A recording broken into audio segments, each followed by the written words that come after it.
don't think Jeff Bezos needs much of an introduction. You perhaps heard of this small company he runs out of some city in the West Coast, where there's another company.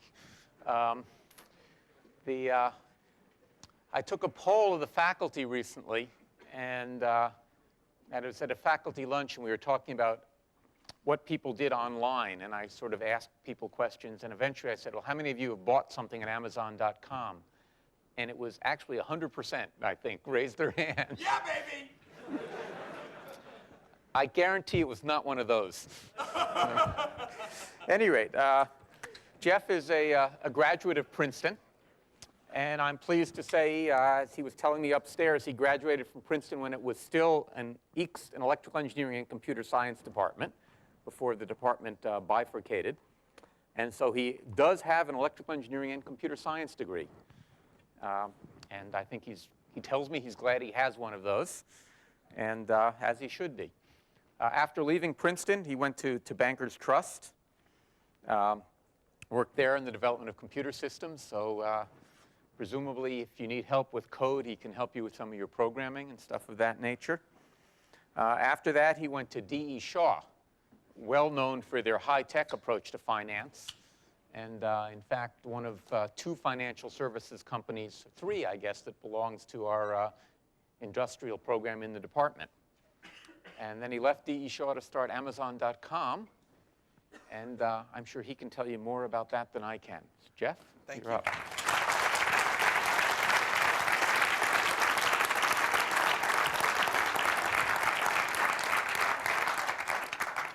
Thank you, you guys. It's great to be here, and start out telling you a little bit about the founding of Amazon.com. Then I'm going to do my favorite thing, which is to give a live website demo. This is the house where Amazon was founded. On the left-hand side here is this little enclosed garage.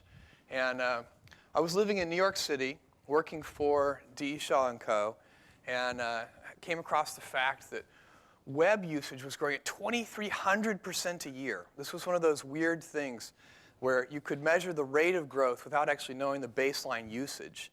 And people were doing that because they could put sniffers at various points, at various nodes, and they could sort of see how fast the traffic levels were growing past those nodes. And they could get a statistical sample of those. But they actually had no idea what baseline usage was. But you could look around the web already in the spring of 1994 and see that it was big enough that if it was growing at 2,300% a year, pretty soon it was going to be huge. And so we packed up, my wife and I, and we flew to Fort Worth, Texas, where my dad gave us a car, a 1988 Chevy Blazer, which, by the way, Consumer Reports recommends not to buy used under any circumstances for any price. And we drove that car from Texas to Seattle. Seattle was chosen as the best place to start Amazon.com because it was a large pool of technical talent and also nearby what at the time was the largest book warehouse in the world in a town called Roseburg, Oregon. And so we got there. The first order of business was to recruit a VP of engineering. And I talked to several people, and I found a guy I really liked. His name was Shell. He was with the company for 6 years and was a huge instrumental force in the company. And in the early days, not single-handedly, of course, but in large part, led all of the software engineering that was Amazon.com. He had nothing to do with this, the look of this website, though. I'd like to get on that. This is what our website looked like when we launched in 1995. And I wrote all of that HTML myself. Please, hold your applause.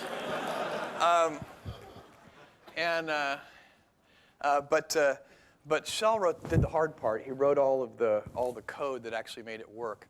And but before hiring Shell, I was making our desks out of doors and 4x4s.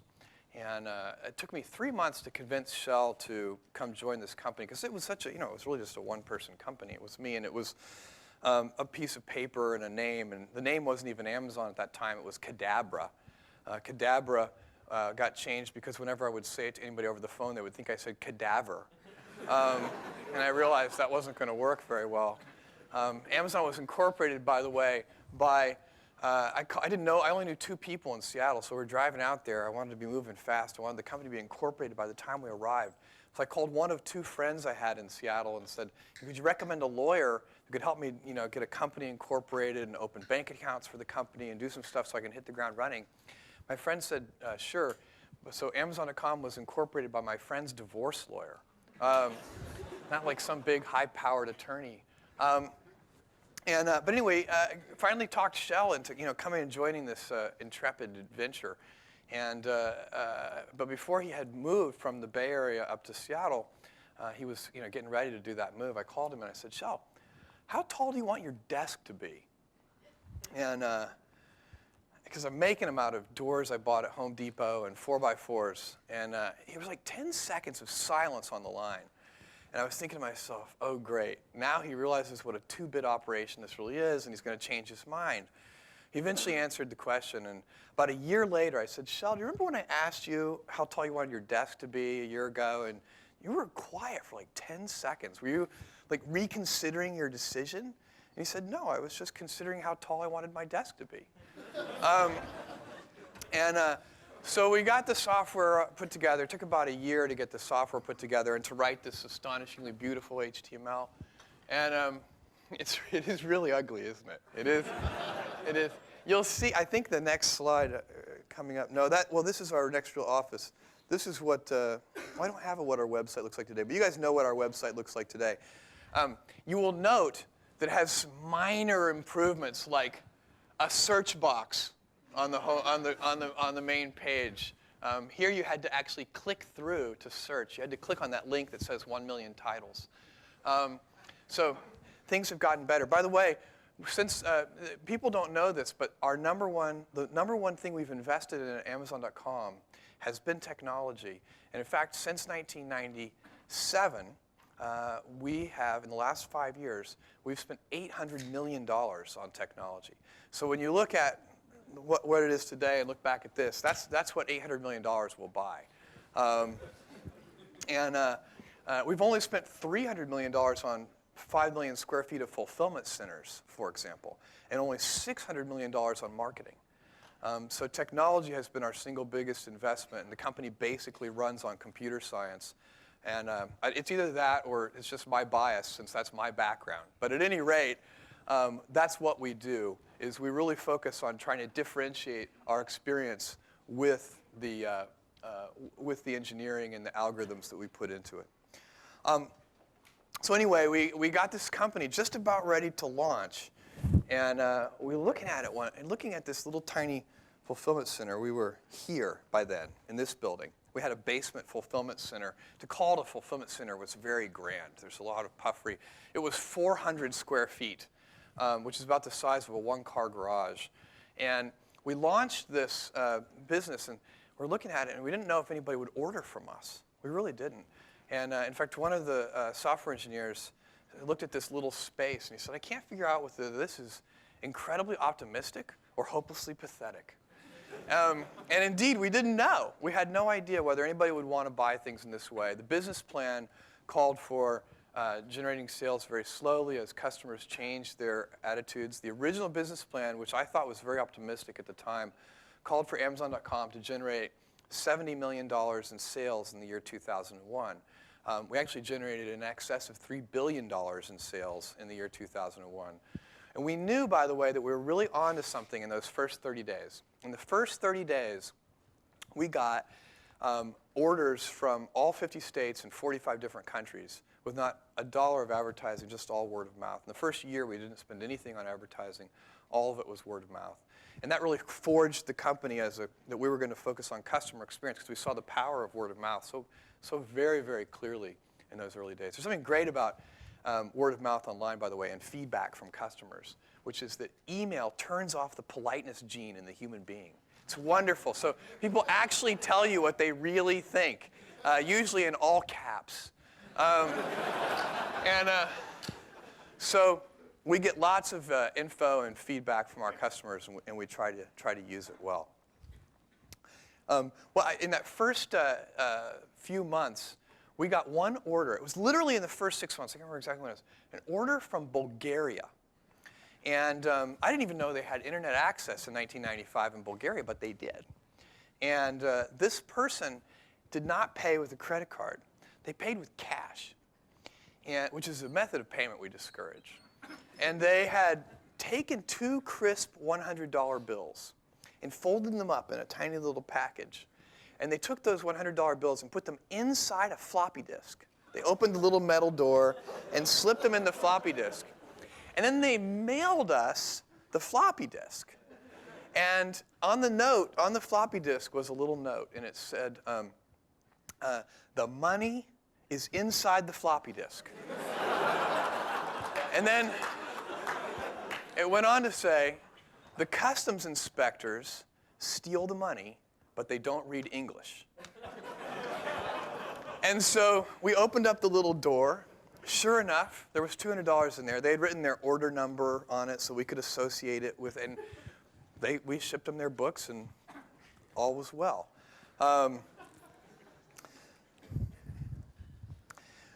Our vision, has changed a little bit, but it hasn't changed in about 4 years. About 4 years ago, we came up with the notion that we wanted to be build a place where people can come to find and discover anything that they might want to buy online. Literally universal selection, anything with a capital A. We had already been on the path of trying to be what we call Earth's most customer-centric company. And we mean 3 things. We have a very precise definition for what customer centricity is at Amazon.com. And it means listen, invent, and personalize. And the basic idea is you can't really run a business of any kind, I think, in most people's opinion, if you're not going to listen to your customers. That's sort of fundamental. But invention is equally important. And invention, it goes far beyond listening to customers, because oftentimes customers don't really know what it is that they want. It's your job to invent on their behalf. And we've done a tremendous amount of invention and innovation of different kinds in the company. I'll show you a little bit more about that when I give you the live demo. And then finally, personalization. The notion of customer centricity is to build a place where each individual customer has his or her own website. And to do that, in large part, not by explicit information that the customer provides, but through implicit observation of their behavior on the website, so that we personalize that experience based on the actions that they take. And we've put a lot of effort into that. We've been working on that for all but for the first year of the company's operations, so for, I guess, about 6 years now. And some of our smartest people have worked on that. There are a bunch of areas where good algorithms and good heuristics and so on turn out to be very important for driving our customer experience. And that kind of discovery, accelerating discovery for customers, which is what personalization is largely all about, is critical when you decide to be selection intensive. So we have over 20, I think it's now 28 million or something like that, items in our catalog. We have across all categories. And it's not, when you have so many items, you have to work hard to build tools that help customers find products. But you also have to work hard at something which is a little less intuitive and actually a little technically even more challenging, which is to help products find customers. So we reverse the sense of that. We've put a lot of energy into helping products find customers, and it's paid off. This is the basic thing that we work on every day. So what we want to do is have the world's best customer experience. And there are a few things that feed into that. Massive selection, which requires great discovery tools, and low prices. Those are the 2 biggest things. Low prices, and both of those things, the heart of both of those things is technology. It's very interesting because I often get asked, and again, maybe it's just my bias because I'm an EECS geek, but how our business differs from traditional retail. And the answer to that question, I happen to know the guy who does real estate for Starbucks. And believe me, this is like the guy who has the metaphorical corner office. I mean, that business is all about real estate. This is why the old retail saw the 3 most important things in retail are location, location, location. And in our business, it's technology, technology, technology. And one of the great things about technology, as opposed to real estate, is that real estate on average, economists will tell you, will get more expensive at the rate of inflation. So real estate gets more expensive every year. And that's the core ingredient of physical world retailing. Whereas our core ingredients get to follow Moore's law. And so, disk space getting twice as cheap every 12 months, bandwidth getting twice as cheap about at that rate, CPU every 18 months. This is a tremendous advantage. And as those things get cheaper and cheaper and cheaper, in and of themselves, they don't offer any real benefit to customers. But what we get to do is take all that compute power and layer innovation on top of it to really change the customer experience game. And that's a lot of fun. We have invested enough in our software that we've become a big part of what we've done is become a more classic e-commerce company, a more classic technology company too, where we actually now make available as an application service provider using an ASP model, our e-commerce technology to others. And we're also have done, and I think Rob is going to give you guys a quick demo of our web services stuff in a minute too. We still doing that competition? Yes. Oh, good. This is what, instead of our 400 square foot fulfillment center, we now have 5 million square feet of fulfillment space.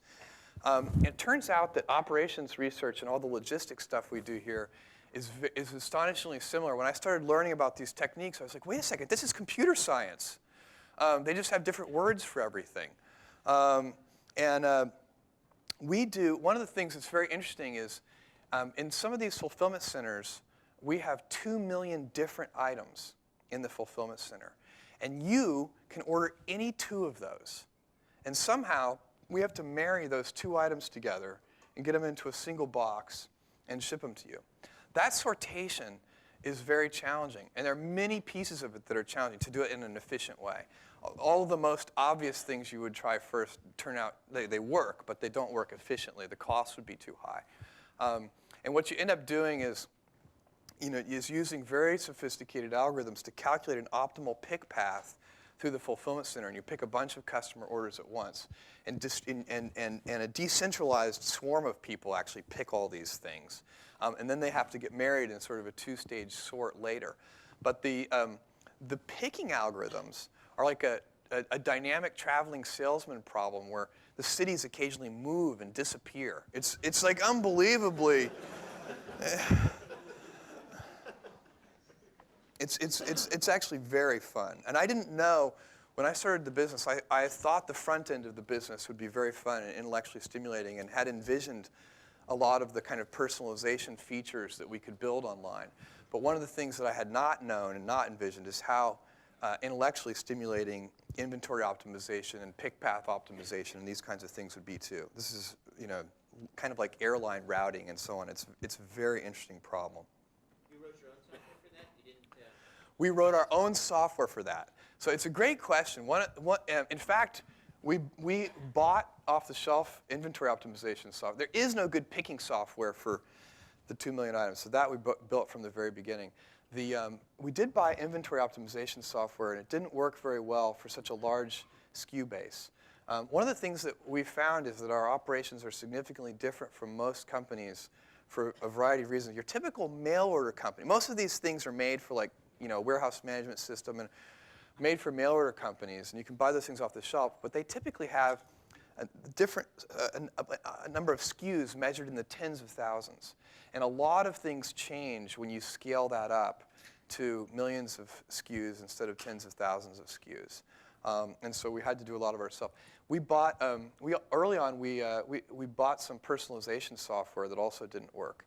And one of the things that's interesting about personalization, and that's where we put a huge amount of energy and attention, is that, well, first of all, it has to work at scale with millions of customers, and on peak days we will take orders for and ship 2 million items, and so it's very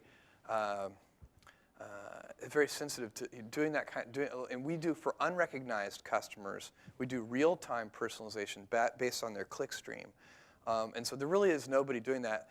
The other thing is that we can do active experiments. This is like a really big point that most people miss. But It's one thing to take a huge data set and sort of do backward-looking data mining on it. And you can actually find some interesting things that way. But what you can't get from that is anything that has a feedback loop, where if you change something, changing that thing is actually going to change the customer behavior. And so one of the most fascinating kind of tools we have at our disposal is the ability to do active experiments. It's kind of this huge laboratory with literally 30 million visitors a month coming through. And every time we make a little change on the website, we roll that change out to a randomly selected group of people and hold constant the rest. So we we call it A/B testing. We may do half the people see version A and half see version B. They're seeing it simultaneously, so we're holding all the factors constant. And we can actually tell. So if we develop a new personalization algorithm that some smart person inside the company comes up with, and they're really jazzed and they think it's better, we never have to argue about that. We say, well, let's try it. And a few hours later, we will know whether it's better. And that is huge because those kinds of arguments are so useless and energy draining. Come on up. I'm going to introduce this is Robert. Robert, you're an alum. Yes, I am. And Robert's been with us for quite a while. How long have you been? About 3.5 years. 3.5 years. We've been to Japan together. We've been through several trials together. All good things. You've worked on our wireless business, and now you're doing a lot with web services. And let me turn it over to you. So again, my name is Robert Frederick. I manage Amazon.com's web services program. How many of you have heard of web services or are doing things with web services? Okay, great. Amazon Web Services is something that we launched this year in July. We found that by providing an API, a solid SDK or an API to our broad website developers as well as our associates, that we would be able to get more and more users to interact with our features all over the internet rather than just at Amazon's website. So what we were thinking of doing is we had 3 goals. We wanted to define a product, and that product is the ability to create your own store on your own website, to expose Amazon services and features on, I believe at this point in time, it's 900,000 websites that interact with us on a day-by-day basis. So what we were doing is we were defining a capability to interact, get search results, interact with our similarities engine, to find products, and to build those storefronts on external websites all over the internet in various countries, all through exposing a solid API and an SDK. So again, we had a market of 900,000 websites. We have developers who wanted to build SOAP packages, scripts, Perl, PHP, you name it, .NET applications. And we wanted to provide those applications to each one of these website owners so that they can use our tools and interact with us via SOAP or via XML over HTTP in a very easy and viable solution.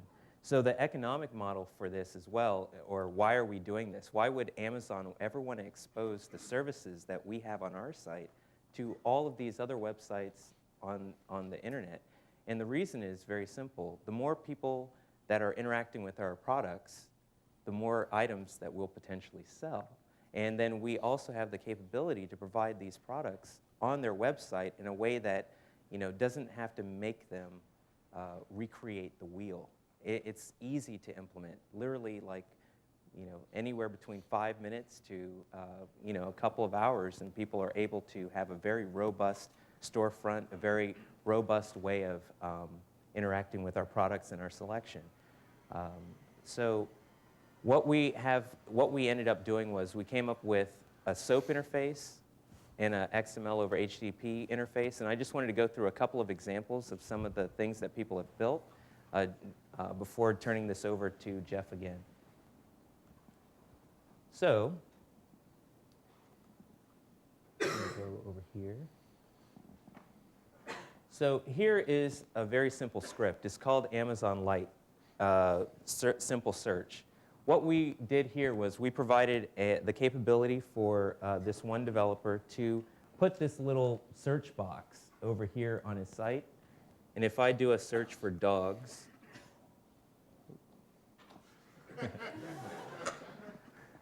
sorry. So as you'll notice over here on the right, and this is kind of cool, over here on the right, when you type in dogs, you will be able to interact with us in a very quick manner, send a request over to us via XML over HTTP or via SOAP. It all depends on the back-end system. That request is then parsed by our back-end services. It retrieves information from our back-end systems, our databases, and our search engine, and then sends back an XML file to this particular website's script. They then use that information and embed it into that existing site.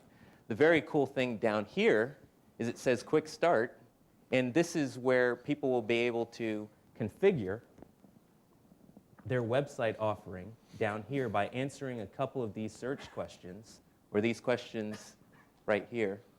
And then they'll be able to copy the code and just embed it into their site, and automagically, it now allows them to do search on their own site without having to actually build the whole search engine, the whole technology. You click on that link, the link up here for these top search results, and you're brought over to an Amazon site, or you're brought over to a Amazon Lite site that is powered by that third party. Let me go ahead and click on one of the links. So this will bring you over to Amazon. Now the reason, or why in the world would anyone want to embed this on their website? Well, we've tied the web services offering to our associates program, which would allow the developer or the website owner to earn a percentage for every item sold on their site. So every time they're bringing a customer over to Amazon, they actually are given the opportunity to earn a referral fee, anywhere between 5% and 15% of the actual price of the item. So there's like a built-in model, a built-in reason why people would want to use this. I know I only have a little bit of time, so I'm going to go really fast. So there's also a very interesting implementation called Book Search or Book Watch, as soon as it opens up. And what this site will do when it actually changes is it's going to make a call to Google's web services offering and Amazon's web services offering, as well as this other web service offering called Book Watch Plus. And it'll go, or On Focus, sorry. And it'll go through and find various topics all on the internet via various people's weblogs. Then it'll call Google and then determine what the subjects are for these people or this particular topic. And then it'll call Amazon and find products related to those books that people are talking about in their weblogs. So what you have here is an opportunity to see the item that people are talking about in the weblogs, to see the news items that are all over the internet concerning that particular item, and then to see Amazon's similarity engine being used to provide products that people are also buying on our website. So this is an amalgamation or a combination of 3 different web services displaying a page so that a customer would have a different user interface that would allow them to find out more information or to have a different customer experience, a better customer experience for the things that they're interested in. This is the surprise us type of thing. This is what we were very interested in seeing. People coming up with new ways of consuming our web services offerings to do things that we had not even thought of ourselves. And then the last one is my favorite. And as Jeff said before, well, actually, this isn't last. I'm going to do one more. But as Jeff said before, we did something very interesting called an iMode launch in Japan, which was for our device access group. That's also a group that I manage. And here in the US, we found a company who knows what's playing on any radio station all across the US. Now, they have a web service. But they don't have products, and they don't have a business model for selling those products. So what did they do? They actually came up with another build a link or build a script type of interface where individuals are able to enter a city, a frequency, choose a design. This is actually what would appear on any website. Enter in an associate ID. That is that ID I was telling you about before that would allow us to track a purchase made and then give credit to that particular associate. Now, the very interesting thing about this is if I change this to a different station, can someone give me a Boston station just off the top of their head, by any chance? Any Boston station? MBR, that's a tough one. 92.5. Can you, what was it? 92.5, thanks. I needed a frequency. MBR was 88.5 or 81. Yeah, that's right. It's been a while. This one's taking a little bit of time. Wouldn't you know when you're doing a demo? But one of the things that I was trying to say here is that this particular implementation is very unique. This is yet again another business model that we had not thought of. This one provider, this yes.net, whenever it does come up here. This slow web service is not our web service. Exactly. We've got some standards. Right. This particular web service offering, and I don't know why it's not coming up right now, they came up with a model where they give away their script for free, and 1 out of 5 links on the page they will replace that person's associate ID with their own associate ID. That way they're able to earn that revenue. So they get 20% of the Exactly. revenue share. And it's shared all across the internet where people who have websites are able to embed this onto their own websites and not even have to worry about paying for it because it's already built into the system. Sorry, here. Oh, it was? Okay. And this is their little detail page where you're able to see songs with clips. People who listen to this song also listen to these songs. Isn't that cool?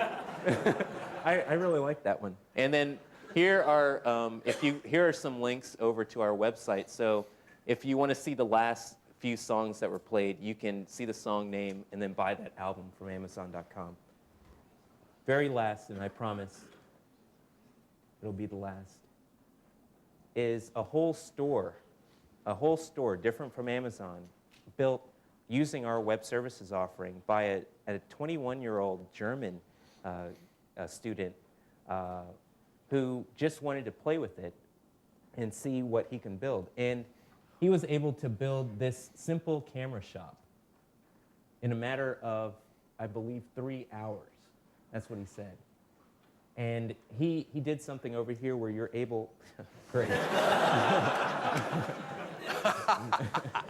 My goodness. Yep. Well, anyway, what I was going to show was,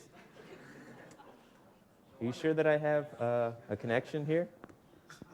But what he has at this point is the ability to compare products. This is what this line over here is. And if you would press this go button, and then the next page would allow you to see a comparison across all the different products with a check mark. And I just wanted to show that. Hopefully we still have a connection. So let me bring it back over to Amazon.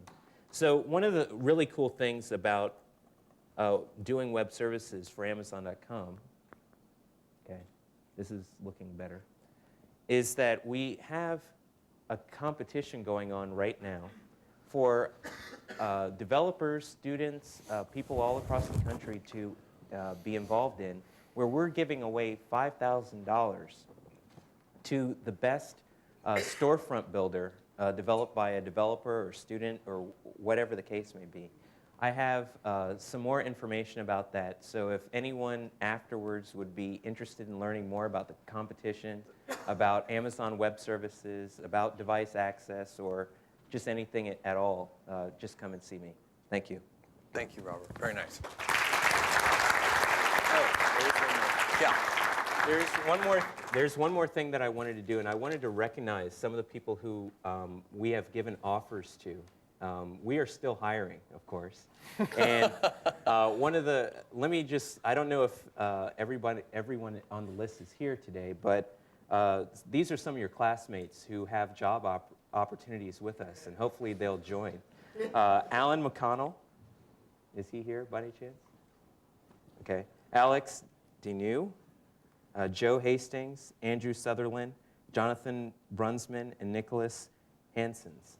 So I don't know if you know these people, but we're very excited about them having the opportunity to come join our company. Thank you.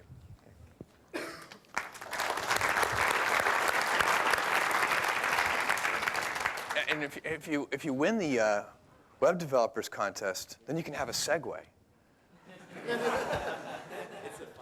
It's $5,000. Perfect.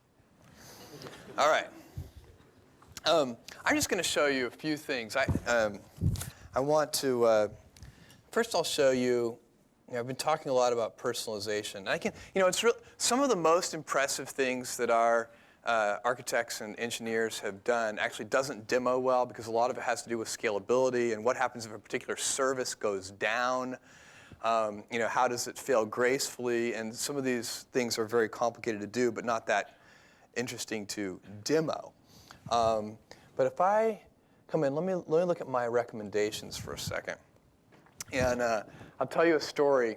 The very first time, now it wasn't the first time, but one of the first times that I demoed recommendations live with a live website, I was speaking to a group of Wall Street analysts, and my number one personal recommendation was the DVD called Slave Girls Beyond Infinity. And this is much less embarrassing, and you never know what you're going to get. I never know exactly what I'm going to get because it is live, and it does change, from minute to minute. But I'm glad to see that today I've gotten, Apollo. And then I can see, of course, why was I recommended this? Because I bought Cosmos and Angle of Attack and another book called Apollo. But Slave Girls Beyond Infinity, I'll just show you, was a little embarrassing.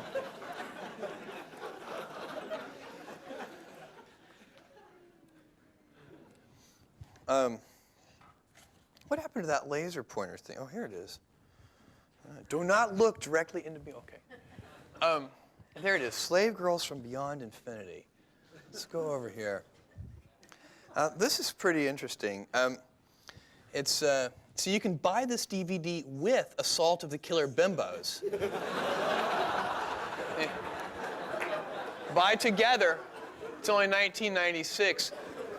All of that product clustering is done automatically, of course. You come down and you'll notice that customers who bought Slave Girls also bought Sorority Babes in the Slimeball Bolorama, and my personal favorite, Cannibal Women in the Avocado Jungle of Death. And there's this interesting thing here. We even know when things are part of a series. So and also they bought DVDs from the Barbarian Queen series, so we can click through and look at the Barbarian Queen. And there's a customer review here.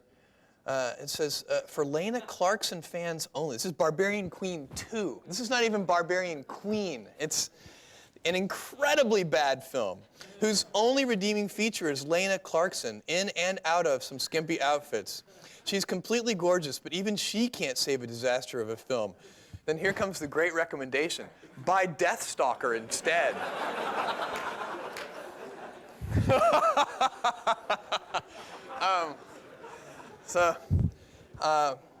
That pairing that you had in the previous page, is that based on your inventory, like what's next to each other in your warehouse? No. In fact, were you trying to be funny?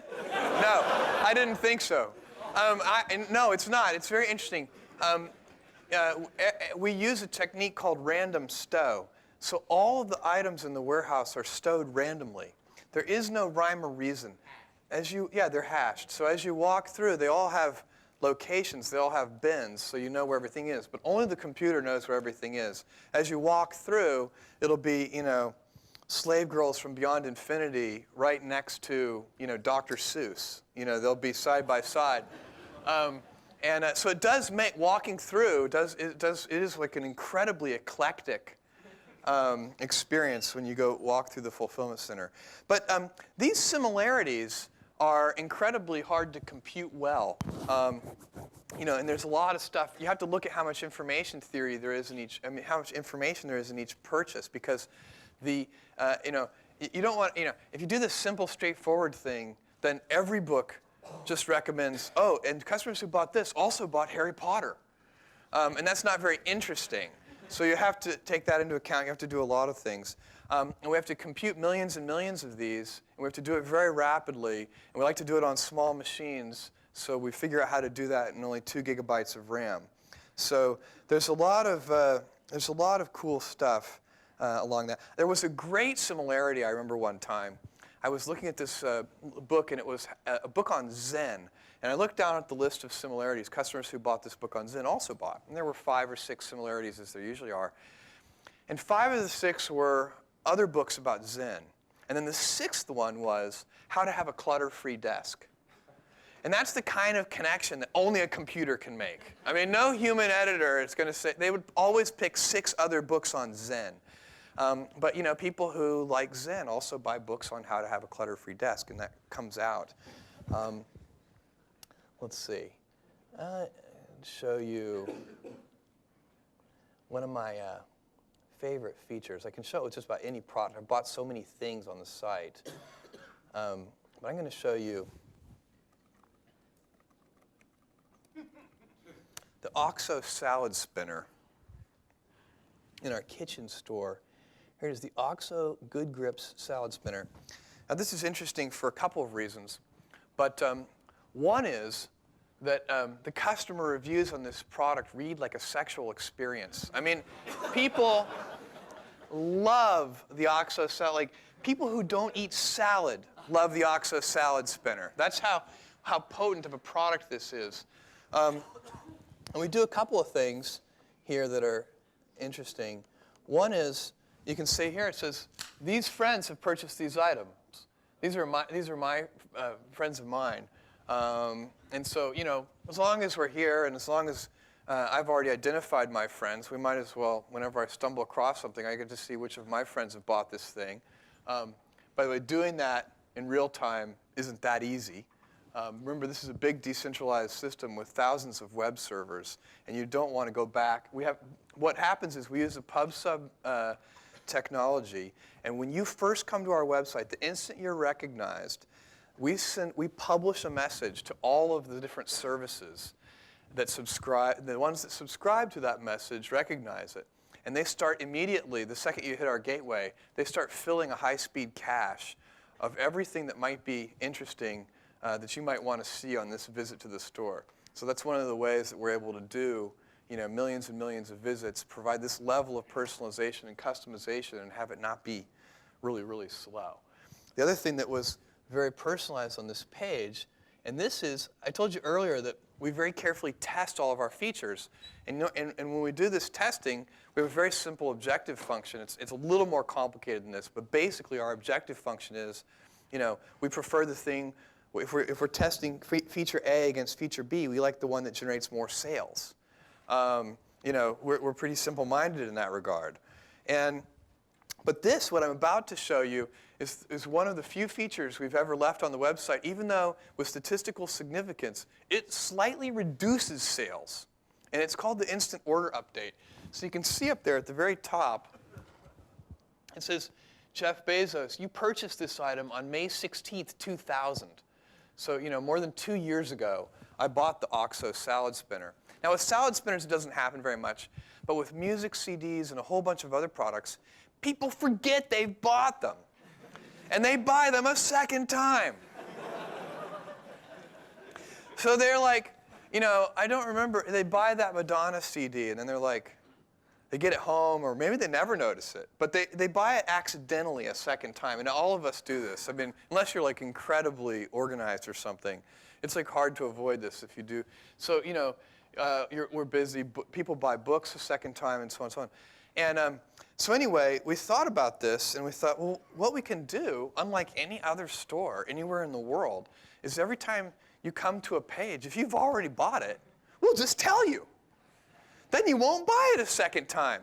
And even though this slightly reduces sales, we get so much positive feedback from this. We get so many email messages to customer service where people said, I was just about to buy that Enya CD a second time. And I didn't. Thank you. It's like they're thanking us because they didn't buy something. What's that? Well, the amazing thing is most people don't return things very much. Even, what they will do, because it's a bit of a hassle to return something, if they got a second copy of that Enya CD, typically they would give it to a friend or something. They don't really want it, but it's not, for an expensive item, yes, people would return it. But people also tend to keep track of their, they're not going to say, oh, I already bought a digital camera. Oh, silly me. That's right, I have a Segway. Shoot. But for, a $12 CD, people don't put the same amount of attention on it. So anyway, I just show you, this is just amazing to me. Every time I look at this, there are new reviews. So this one was only written on November 9th, and it's from this guy named Warren Holzum. This is one heck of a spinner. I've darn near gotten up to centrifuge speeds with just a few easy pumps. Great for drying off all kinds of fruits and vegetables. I mean, it just goes on and on. Literally, there are, let's see, it should say down here. I don't know how many customer reviews there are, but I know there are hundreds. No, here it only says 74.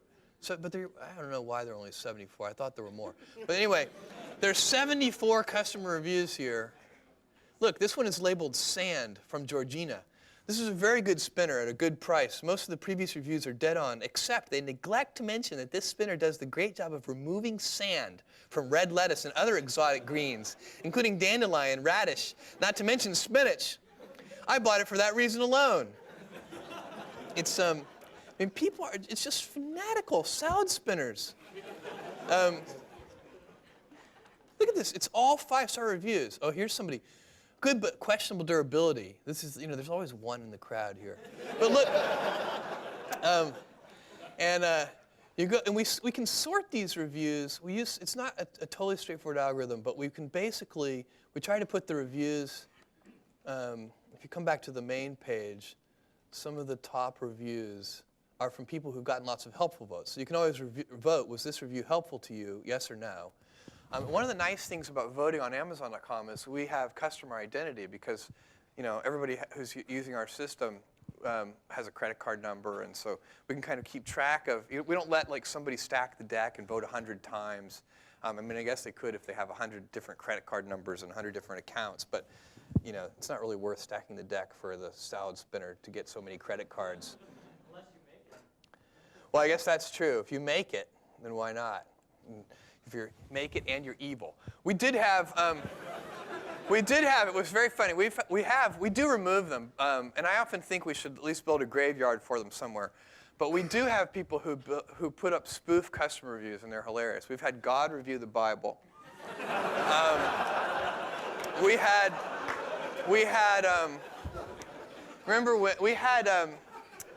I can't remember which Bronte sister it is, the one who really hated Jane Austen. It was either Emily or Charlotte. Does anybody know?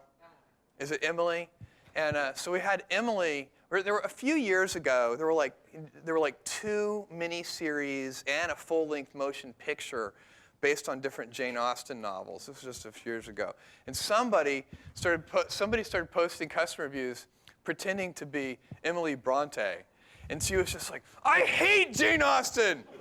2 miniseries and a full-length motion picture in 1 year?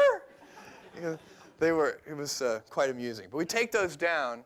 And we also had one guy who said his review was incredibly honest. It wasn't a spoof. But it was also kind of like damning with faint praise. His review started out, "This is the best book my brother ever wrote." I'm like, golly, that's a tough family there. Yeah. Unlike all my other brother's books, this one might be worth reading. So let's see. I don't know. I might just switch over to Q&A. Once you go in, I can show you the page you made. This is the real-time clickstream stuff. It's more useful for customers who we don't recognize. But it's trying to make sense of these bizarre pages that we've looked at: the dog listener, slave girls, and the Aqsa salad spinner. We're not giving it much to work with here, but it's recommending the microplane grater zester, which, by the way, I have that product. That's a great product, and it's recommending Assault of the Killer Bimbos, the dog whisperer. It's also recommending the mini salad and herb spinner. So if you need a herb spinner in addition to your salad spinner. But I think I will end the demo there. And let me see if I can get back. I don't really even need this. So these recommendations, they're all based completely on the customer experience, not on, there's no variable of how much money you make as a...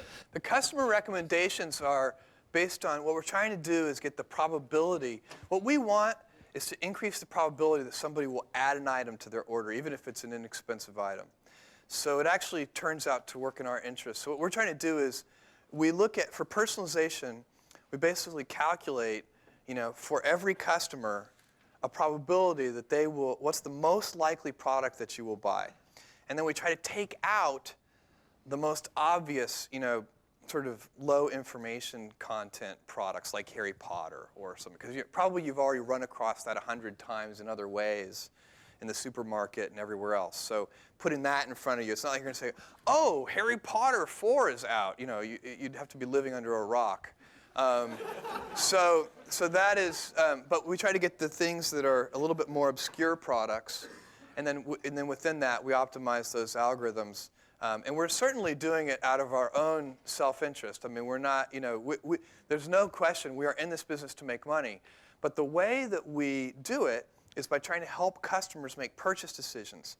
And if you can do that, and in small ways, as I showed you with the instant order update, we're even willing to accept some features that decrease sales. But that's because we're long-term oriented. We believe that if we give up those small amounts of sales today, the people who are reminded not to buy the Enya CD a second time will think that we're so great that they'll come back and buy more in the future. So it's just, it's a very simple model, which is if you treat customers right, try to do the right thing, and actually provide real value, great prices. We've been very focused on cost structure, making the prices so that we can afford to lower prices. So we've got free shipping on orders over $25, 30% off books over $15, great product prices on electronics and DVD players and digital cameras and so on. And we're the only place you can buy the Segway human transporter. Now, I realize this is a little out of reach of your average undergrad's budget, but nevertheless, it's a cool product. And then, I just like to offer up my email address. I won't answer your email if you email me, but I will forward it. I do read my emails, and if anybody is interested, we are always looking for the best of the best in terms of engineering talent, computer science talent. So if you have any interest at all, you can email me, and I'll ship it off right away to the right people. Anyway, with that, I will end, and I'll open it to questions. And however much time we have, I'll leave that up to you. And who's got a question? Yes, please. There's an interesting controversy a year or two ago, something about different customers were seeing different prices on the same product when they're coming. Yeah. I wanted to know what was going on the business side of that with decisions of what to do with that. We did an A/B test with best-selling DVDs, where what we did was we took what we wanted to determine was the shape of the of price elasticity in best-selling DVDs. So what we did was we actually subdivided customers into 3 groups just based on like the last digit of their customer ID. So it was completely random. And we showed some people 30% off, some people 35% off, and some people 40% off. But what happened is the press got this all confused, and they believed that there was some devious algorithm where we were trying to charge like people in rich zip codes more. Which we weren't trying to do. We were actually just trying to determine the shape elasticity curve.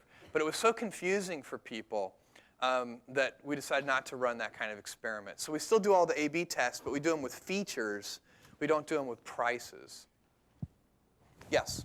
More of a leadership and process question in how you organize Amazon. Sure. Obviously, a lot of the things that you know are very simple basics, like treat your customers well. Yeah. But then you develop all these great innovations. And I'm wondering, is that all internal and customer-based, or do you benchmark against traditional companies? And how do you keep this sort of spirit of innovation alive? Well, that is a truly great question. So first of all, the way to get a lot of innovation in a company, in my opinion, is to work very, very hard to reduce the cost of doing experiments. Because the problem is, if experiments are expensive, then very few people are going to get to do very few experiments. That's just the way it works. So if you have a big group of very creative people, which we do, we have a tremendous number of smart people who love to innovate on behalf of customers and invent new things, you've got to set up this kind of, like what I was talking about with the A/B testing framework, something like that, so that if somebody comes up with a new personalization algorithm that they think will outperform the current one, you don't have to, move heaven and earth to get it tried. So it's important to reduce the cost of experimentation and then to have some objective standards about what's better than what. If you can do that, then you can do a lot of innovation. Now, some of the things that we experiment with are really hard to do, and the cost of experimentation is high. So, for example, we don't really, and with consumer behavior, it is based with anything totally new. It is really very difficult, anywhere between very difficult and impossible, to guess how consumers are going to behave. How a mass audience is going to do anything in the future is very hard to determine. The easiest way to determine it is just to do it and see what happens. And I think a lot of companies get that wrong. They put too much energy into, arguing about how consumers are going to behave, and by the time they're done arguing, they could have just done it and see what happened. So sometimes, we spent a huge amount of effort building customer self-service tools so that customers could cancel their own orders, and we did some research up front in the kind of classic way to try and determine whether customers would want to do this, and we got some encouraging results. But focus groups and things like that are fraught with peril. People don't know really typically what they will do. If you ask them what you think they'll do, they'll try to tell you the truth, but they don't really know. And so we decided to just take the gamble. There was no way to build this in a simple way and sort of do A/B tests that we could think of. So we just went ahead and built some heavy-duty infrastructure to allow people to cancel their own orders. By the way, internally, we argued about, should we let people cancel their own orders? These are the kinds of things that you get cold feet about. You're like, maybe they will cancel their orders, and maybe we'll have no sales. But in fact, of course, if you give people more control, our basic theory was if you give people more control over their environment, if they know they can cancel their own orders, then maybe they'll order more. And in fact, that seems to have been correct, that by giving people these self-service tools, we're empowering them, and they seem to like that. But that was an example where we couldn't really do a low-cost experiment. You kind of had to build the whole thing in order to test it. Yes? There was another less than successful experiment some time ago when companies were able to look to see from their organization what people were buying. And I'm wondering, with all of the personalization issues, do privacy issues like that crop up? I'm not sure I think you're referring to purchase circles, which actually has been quite successful, so I'm not sure. Before purchase circles, this was a very long time ago, there was a news story, I think on Slashdot, that that Xerox had looked to see what its employees were buying. So what? Yeah, but that's still up there. You can do that. No. Xerox can't look to see what their employees are buying, and I doubt Slashdot reported that. What you're thinking of, I know exactly what you're thinking of, is that we aggregate the data, and so companies can opt out if they want. But I think 4 companies have opted out. You can go online. I could show you, and you can see what are the best-selling books from people who at MIT.edu. You can go online and see what are the best-selling books at from Amazon.com employees or from Microsoft employees, and so on and so on. But we have rules about aggregation, and we did from the very beginning. So unless the group is at least 250 customers, we don't aggregate that. We don't put the data out there. I think it's 250. It's some large number, so that people can't back into who bought what. So it turns out to be really cool data to see what these companies are buying, what the bestseller list is, and we do it geographically. So you can go in and look at, see what's the best-selling book and what are the best-selling books in Massachusetts. And we do not only best-selling, but we do a special algorithm we call uniquely best-selling to sort of scrape away all the Harry Potters and so on. So you can see what's uniquely best-selling in Massachusetts, what's uniquely best-selling in Boston, what's uniquely best-selling in Cambridge, what's uniquely best-selling at Harvard, and what's uniquely best-selling at MIT. And you can compare those. And it's actually kind of fun. And then we put the bestseller list, then we tie that back to the detail pages. So if you're stumbling around and you find a detail page, you may see something like, this is the #7 bestseller at MIT.edu. And anyway, I think that's what you're thinking of. Yeah? Could you speak a bit to the decision you took maybe 3 or 4 years ago to expand beyond selling books, DVDs, and CDs to things like Electronics, tools, and kitchen. Yeah, and the point of the question is, I think all the financial analysis of Amazon would indicate that you don't make any money off of anything but books. Well, but at that time we didn't make money off books either. The question was, why did we expand into things like electronics, tools, and kitchen, since those businesses are not today profitable? And the answer is that that it increases our addressable market size, so we can ultimately build a much larger company by entering into those new product categories. And second, while it's true that those new categories, which are only 3 years old, and by the way, electronics, tools, and kitchen is now a $600 million business at Amazon.com, which makes it one of the largest. On a standalone basis, it's probably in the top 4 or 5 e-commerce companies anywhere in the world. So that business is growing and growing very rapidly. And one of the big advantages it has a huge audience of early adopters, which is why companies like Segway choose us as the exclusive launch platform for products like that, because really early adopters are the kind of people who buy stuff like this. So it's, but that business ultimately will be, electronics in particular, in my opinion, will be our largest, most profitable business one day. When you start a new business, there are certain fixed costs that come along with starting that business. And then the business has to reach enough scale so that the profit from the business, the variable profit, can cover those fixed costs. There's no sidestepping that, and it's just a simple investment issue. The company now, in a trailing 12-month basis, generated $120 million in free cash flow after interest expense. So it's, and really we're just at break even. The company is doing very well financially. Yeah, way in the back. A little bit about, you're talking about investing in technology. How do you deal with competitors like Barnes & Noble, for example? They've got that new book browser thing. Like, how do you deal with the fact that new technology is going out there, and how do you compete against that, despite the fact that you guys already invest a lot internally? Well, really, that is the good news from a technology investment point of view is that compared to most of our competitors, well, actually, really, I guess compared to all of our competitors, we're spending so much more. You'd probably have to add up the next 10 e-tailers together to get anywhere near our technology spending budget. So at $200 million a year, most of our competitors don't have $200 million in sales. So they can't spend we have $4 billion in sales. So $200 million a year is just 5% of sales. At BarnesandNoble.com, $200 million would be half of sales. So that's a significant advantage for us as we continue to build out. We want the gap between our customer experience and those of our competitors actually widen.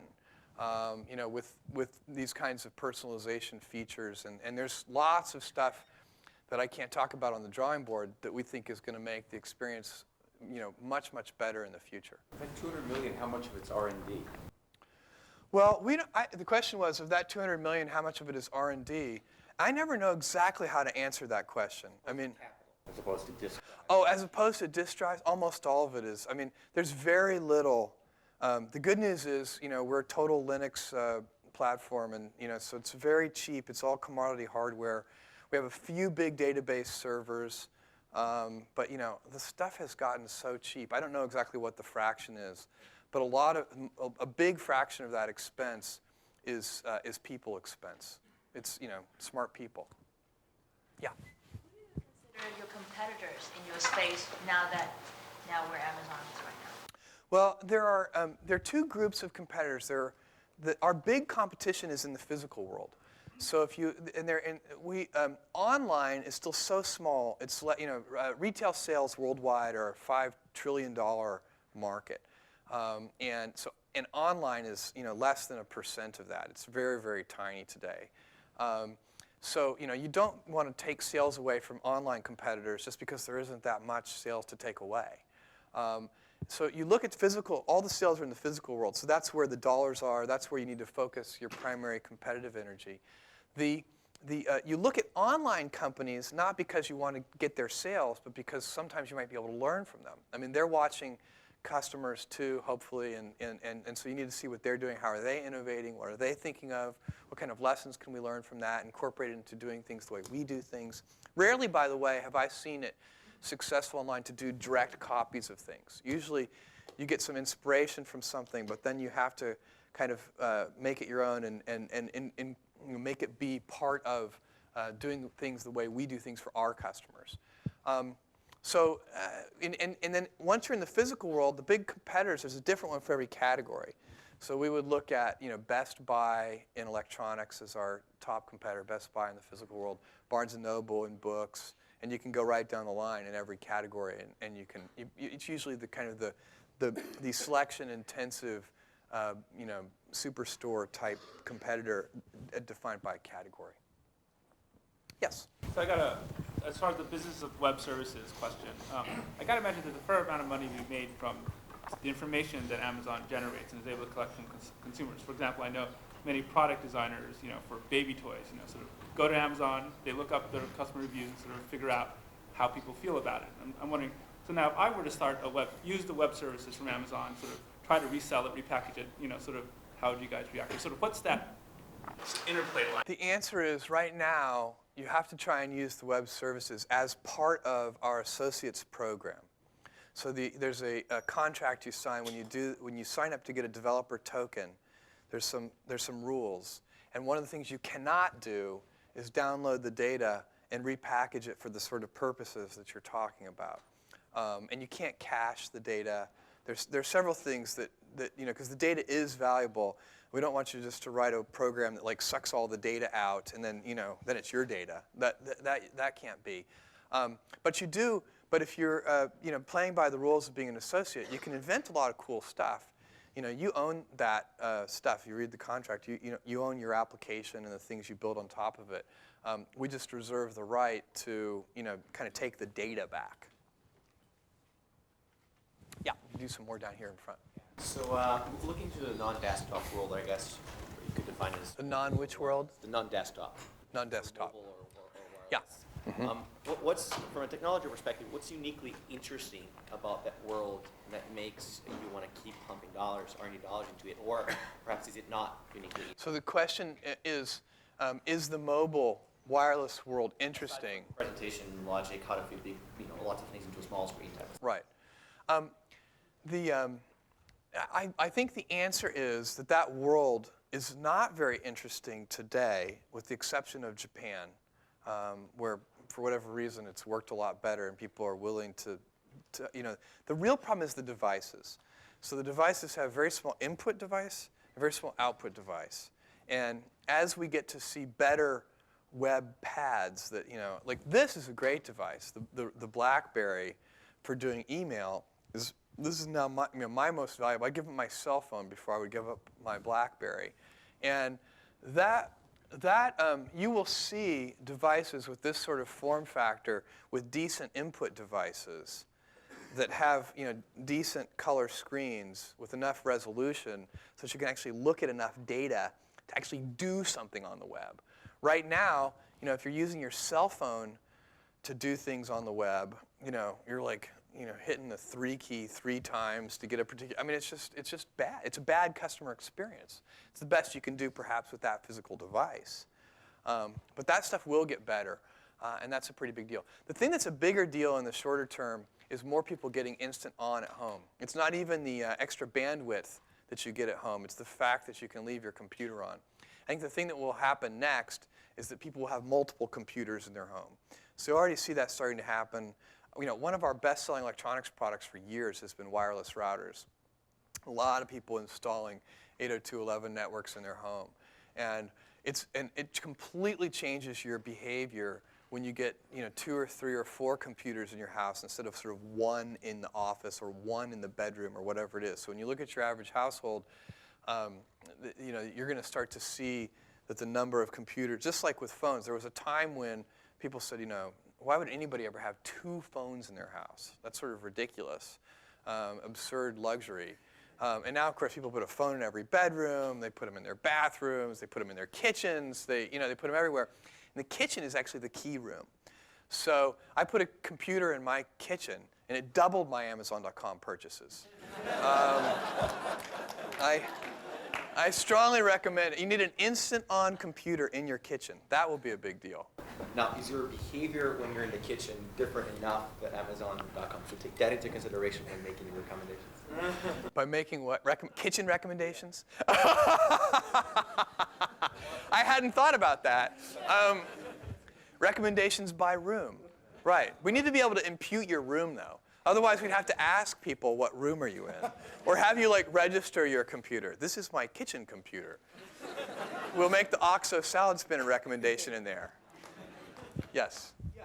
A while ago, there was a dispute over the Amazon policy on patents on business methods. Yeah. What's your feeling on that? Because there was some reputation, I believe you made a statement to the effect that you thought it was bad.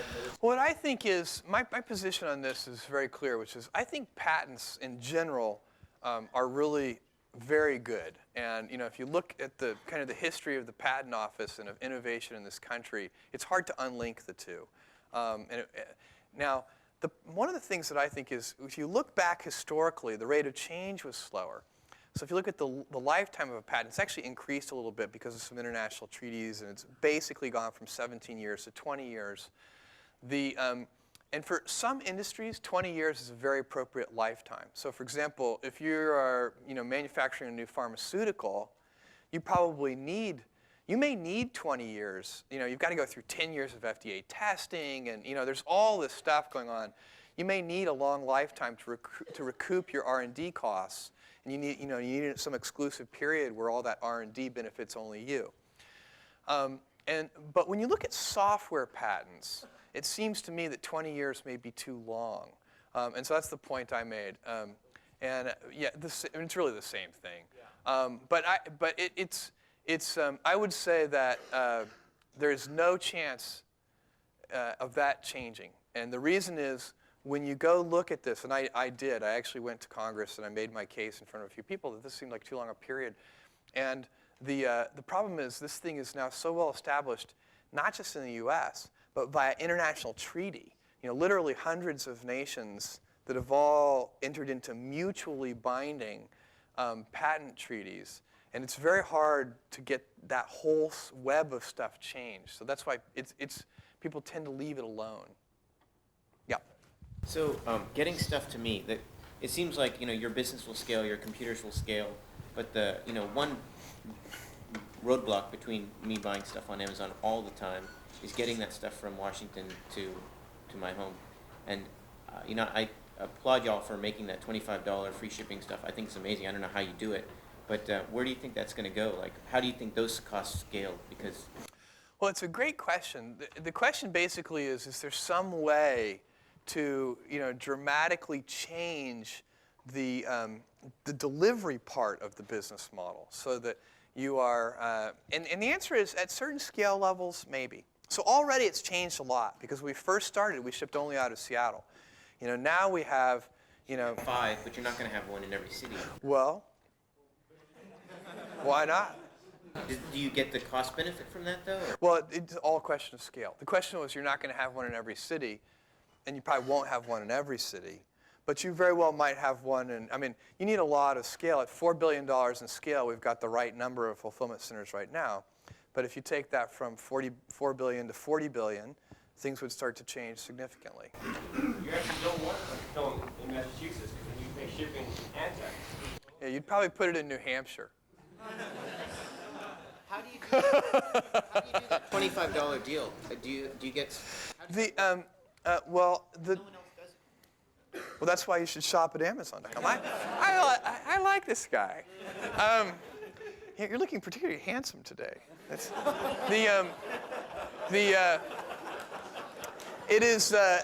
$25 Super Saver shipping is incredibly expensive.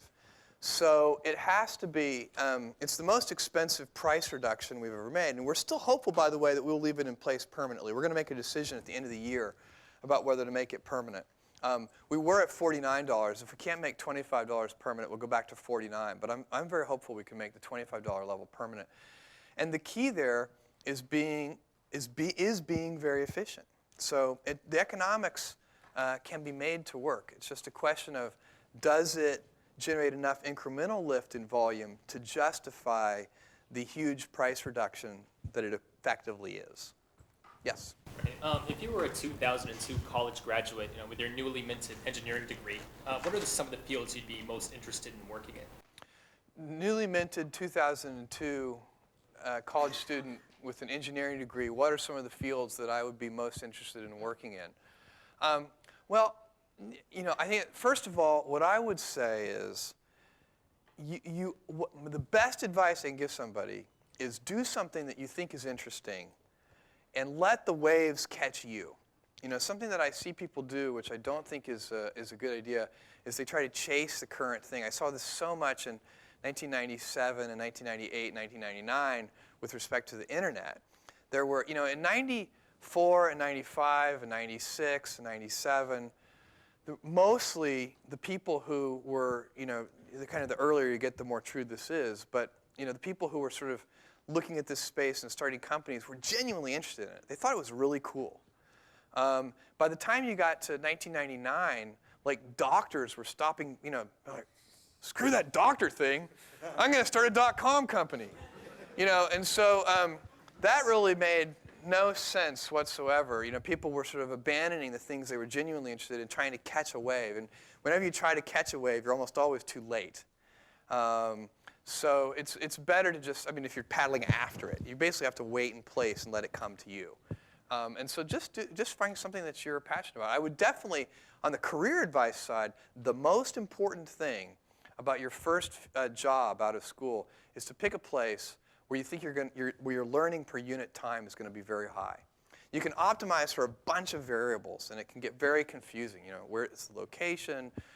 What's the salary going to be? And all those things are worth considering. They're all important. But make sure you pull back after you've done your analysis and say, am I also picking the place that I believe my learning per unit time is going to be the fastest? And you learn much more from a best practices company than you do. You learn no matter where you go. So if you go work for somebody and you're like, God, these people are all crazy. This is insane. You'll learn a lot of negative lessons that you can use later, and you can not do those things. But that process of elimination method takes a long time.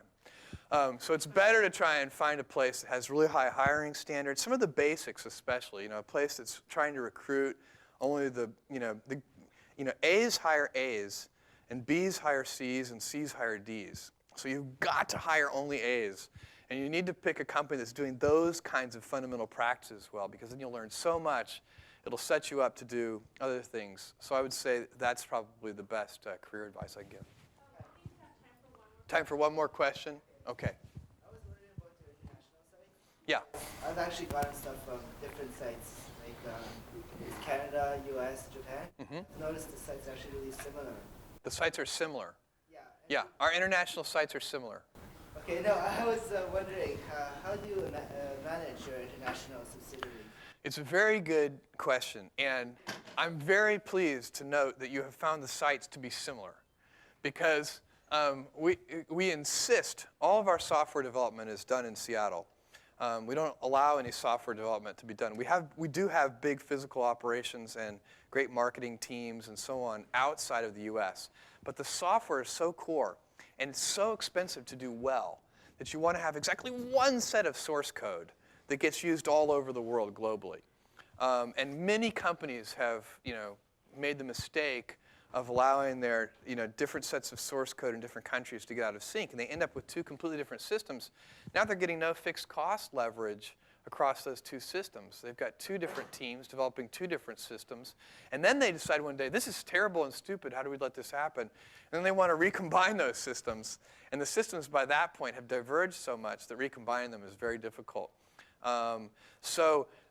It's very important to have one set of source code around the world, and that's thank you for noticing that. We do, but the software that runs the fulfillment centers is also the same all over the world. So the key is, what happens to software? Software is fascinating in a business because not only do you do all the things that you're trying to do, but some stuff, what happens is business knowledge gets, over time, embedded in the software. So little bits and pieces. The software ends up knowing, this is my opinion, again, I admit to being sort of computer-centric, but in my opinion, at the end of the day, the software knows more about your business than you do. And so it's really important that you only have one such system, because it's going to be complicated and it's going to be very interesting, and it's going to have lots of knobs, and and the reason it has all those knobs is because it knows a lot about your business. Thank you, you guys. That was